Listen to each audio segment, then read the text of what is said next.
بسم اللہ الرحمن الرحیم۔ ناظرین کرام،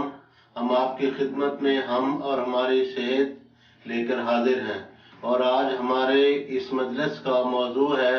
جریان منی۔ اس سلسلہ میں ہمارے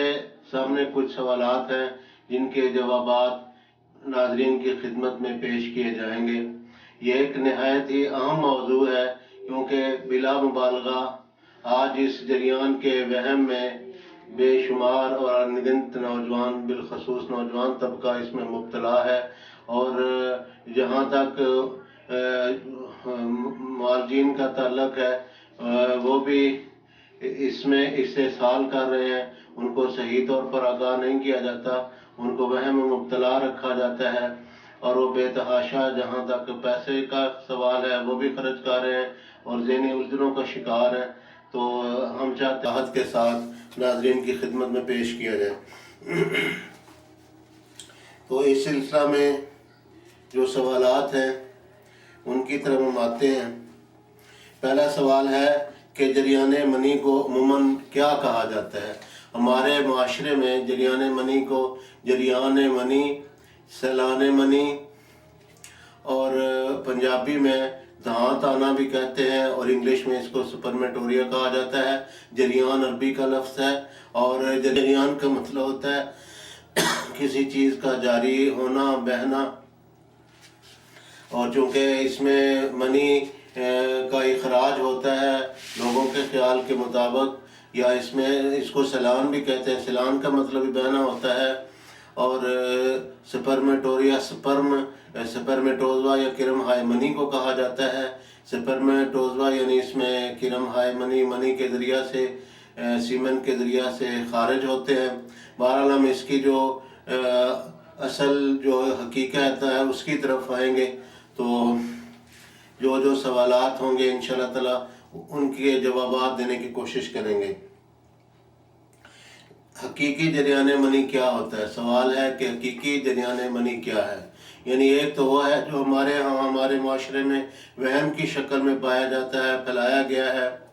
اور دوسرا یہ کہ اس کی اگر یہ پھیلایا گیا تو اس کی حقیقت کیا ہے؟ جواباً عرض ہے کہ جریان منی بہت ہی کم عارض و لاحق ہوتا ہے، زیادہ تر تو ایک وہم ہی ہوتا ہے۔ اگر یہ تشخیص کرنی ہو اور اس کی گہرائی تک جانا ہو کہ جو ایک رطوبت خارج ہوتی ہے، ایسے نفسانی اور شیطانی خیالات کی جب تحریک ہوتی ہے، ذہن میں کچھ خیالات آتے ہیں، یا واش روم میں بیٹھے ہوئے جب قضائے حاجت کے وقت زیادہ زور لگتا ہے، یا پھر پراسٹیٹ گلینڈ یا غدہ قدامیہ سے قطرات خارج ہوتے ہیں رطوبت کے، تو ان سب کو جریان منی سمجھا جاتا ہے، جبکہ یہ جریان منی نہیں ہوتا۔ تو سب سے تسلی اور یقینی اور حتمی جو ہے اس کی تشخیص کے طور پر بہتر ہے کہ وہ جو قطرات خارج ہوں وہ چند منٹ میں، یعنی اگر کسی کلینکل لیبارٹری کے پاس میں، کیونکہ چند منٹ تک ان کو کلینکل لیبارٹری میں پہنچانا اور چیک کرانا ضروری ہوتا ہے، یا ایسی کسی لیبارٹری کے قرب میں اگر کوئی ایسی صورت پیدا ہو جس سے وہ قطرات جس ماحول میں خارج ہوتے ہیں، اگر وہ خارج ہوں ان کو فوری طور پر چیک کرا لیا جائے۔ اگر ان قطرات کے اندر کرم ہائے منی یعنی سپرمیٹوزوا پائے جاتے ہوں تو واقعی جریان منی ہے، اور اگر ان قطرات منی میں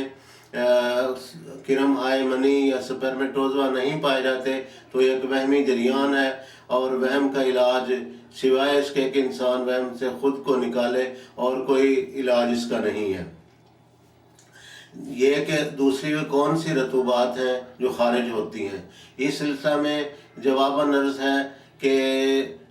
دیگر رطوبات میں مزی، ودی، منی، یہ تین رطوبات ہیں، اور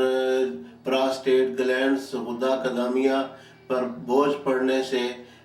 رطوبت خارج ہو سکتی ہے، اور اس کے علاوہ جب قضائے حاجت کے وقت قبض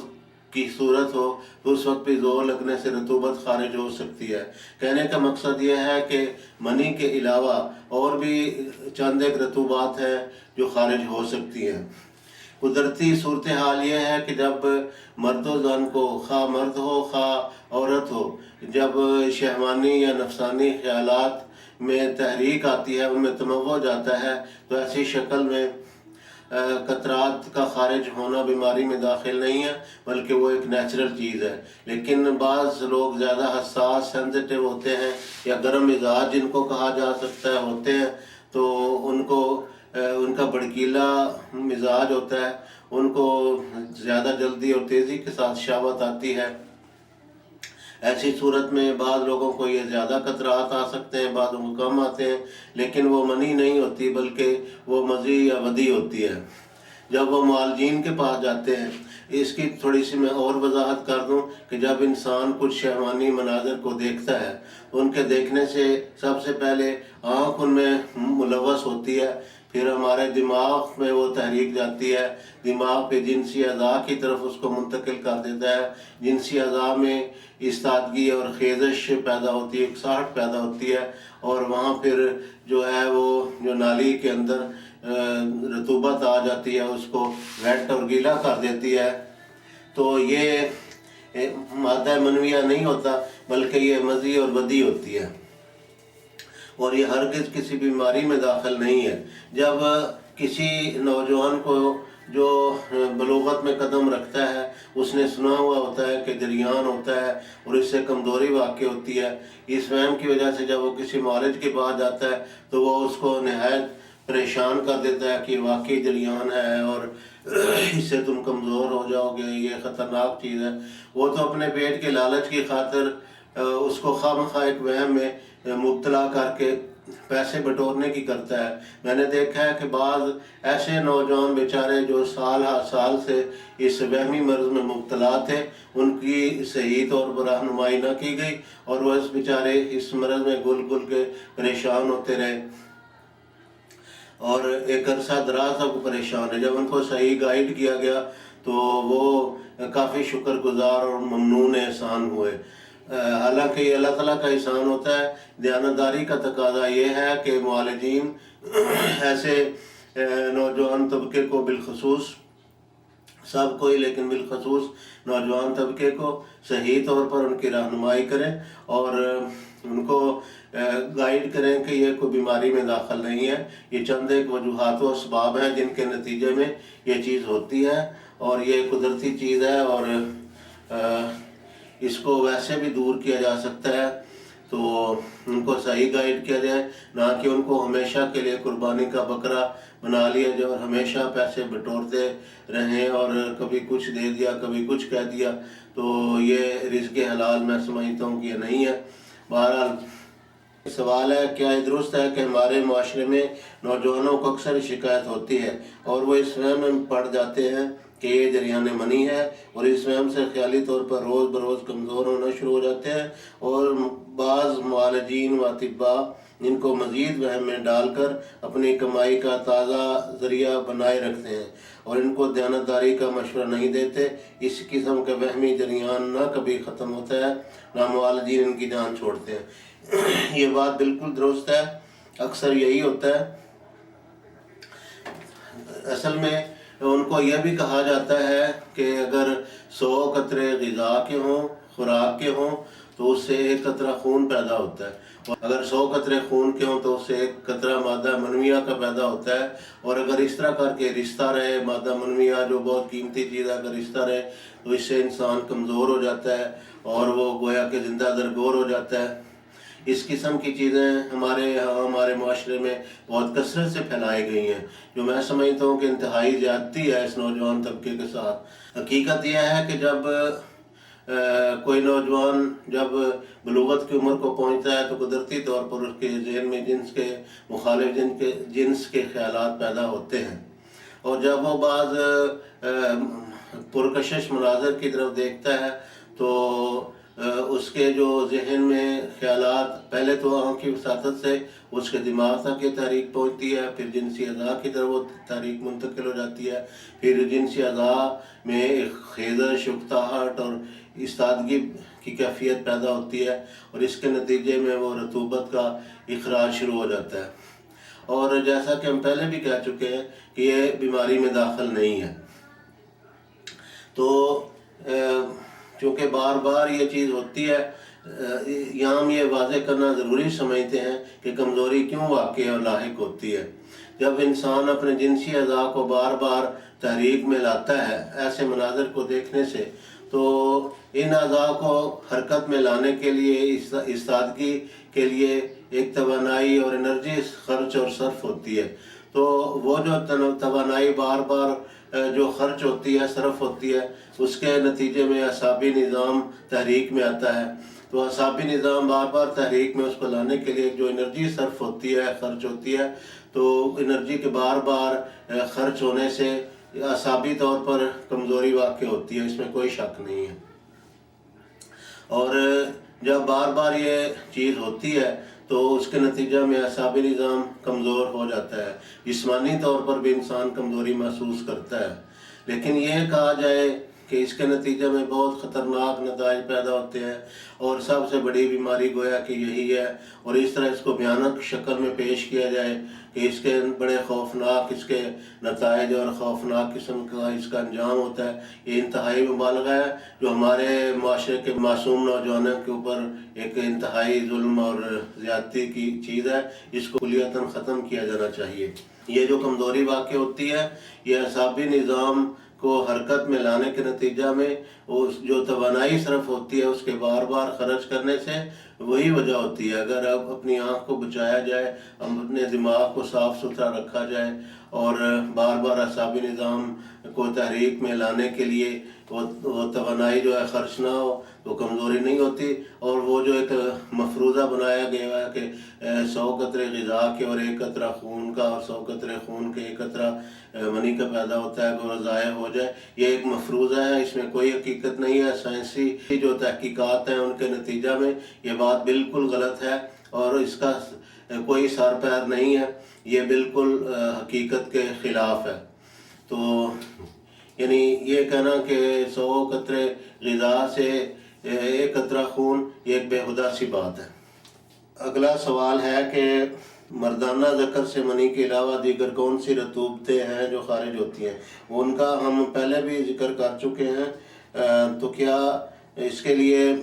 سرد اشیاء کا جو استعمال ہے یہ کیسا ہے؟ سرد اشیاء کا استعمال بہت مفید ہے، اس کا ہم آگے چل کے تفصیل سے ذکر کریں گے۔ ایک درمیان میں یہ سوال ہے، جریان کی آج کل کیا وجوہات ہیں؟ جریان کی آج کل وجوہات یہ ہے کہ جو موبائل فون ہے ہر انسان کے پاس ہے، اور اس میں بہت کچھ ہوتا ہے۔ یہ ٹیکسٹ میسیجنگ ہے، اور اس کے اوپر جو چیٹنگ ہوتی رہتی ہے، تصویریں دیکھنا، بھیجنا، اور شیطانی قسم کے خیالات اور گفتگو کرنا، اس کے نتیجے میں جو اعصابی نظام ہے، یعنی وہ جو مناظر ہوتے ہیں وہ دماغ کے اوپر ان کا اثر پڑتا ہے، دماغ جنسی اعضاء کو تحریک دیتا ہے، اور پھر وہاں سے آگے جو ہے یہ سلسلہ شروع ہو جاتا ہے۔ تو آج کل موبائل کا استعمال ہے، کمپیوٹر کا استعمال ہے، ٹی وی کا استعمال ہے، اس طرح کر کے جو لٹریچر ہے، جو تخریبی قسم کا لٹریچر ہوتا ہے، تو جب تک انسان ان تحریکات کو نہیں چھوڑے گا، یعنی سب سے پہلے تو آنکھ کا کردار ہے، تو جب تک اپنی آنکھ کی حفاظت نہ کی جائے تب تک ان چیزوں سے یہ سمجھنا کہ نرے علاج سے، ادویات سے انسان کلیتاً شفا یاب ہو جائے، یہ ناممکن سی بات ہے۔ یہی وجہ ہے کہ چونکہ ان کو صحیح گائیڈ نہیں کیا جاتا، وقتی طور پر جو معالجین کی ادویات ہیں ان سے قدرے کوئی فائدہ ہوتا ہے، اور ان کو لمبا کورس بتا دیا جاتا ہے، اور وہ چونکہ کورس کر نہیں پاتے، پھر اس کو بہرحال ایسے نوجوانوں کو زیر علاج رکھا جاتا ہے۔ ان سے بچنے کے لیے ضروری ہے کہ انسان اپنی نظر کو، اپنے دماغ کو پاک صاف رکھے، اور جو فارغ لوگ ہوتے ہیں، خاص طور پر فراغت ایک زہر کی حیثیت رکھتی ہے۔ فارغ رہنا کام نہ کرنا، خاص طور پر جسمانی جو ورزش اور اس طرح کے جو پازیٹیو اور مثبت قسم کی مصروفیات ہیں ان سے خود کو بچائے رکھنا، دور رکھنا، یہ انتہائی غلط ہے. ان سے بچنا چاہیے، اپنے آپ کو مصروف رکھنا چاہیے. ایک بزرگ نے اپنے بیٹے کو نصیحت کی کہ اے بیٹا ساری عمر ریشم کے بستر پر سونا. بیٹے نے جواباً عرض کیا کہ ابا جان پتہ نہیں اتنا تمول میری قسمت میں ہوگا یا نہیں. تو باپ نے کہا کہ اے بیٹے میرا یہ مقصد نہیں ہے، سارا دن اس قدر شدید محنت کرنا، اگر رات کو زمین کے اوپر بھی سو گئے تو ایسے لگے گا جیسے ریشم کے بستر پر سوئے ہوں. تو اگر جسمانی مشقت اور جو اس طرح کی مثبت جو ایکٹیویٹیز ہیں، مثلاً جم اٹینڈ کرنا، ورزش کرنا، تو اگر ان میں ایک نوجوان بیزی رہے گا تو اس کے نتیجہ میں اس کا دھیان غلط طرف نہیں جائے گا. ورنہ ایک فارغ انسان کا ذہن اور دماغ شیطانی خیالات کی آماج گاہ بن جاتا ہے، جو ہر وقت ان خیالات میں مست رہتا ہے، ان میں مگن رہتا ہے، اس کا کبھی بھی جریان ٹھیک نہیں ہو سکتا. ناظرین کی خدمت میں درخواست دعا ہے کہ اللہ تعالیٰ ہمیں بنے نوع انسان کے صحیح معنوں میں خدمت کی توفیق دے، اور جو معصوم طبقہ جو ان باتوں سے واقف نہیں ہے، اللہ تعالیٰ ان کو اس شر سے، اس بیماری سے ہمیشہ کے لیے محفوظ و معمون رکھے. آمین.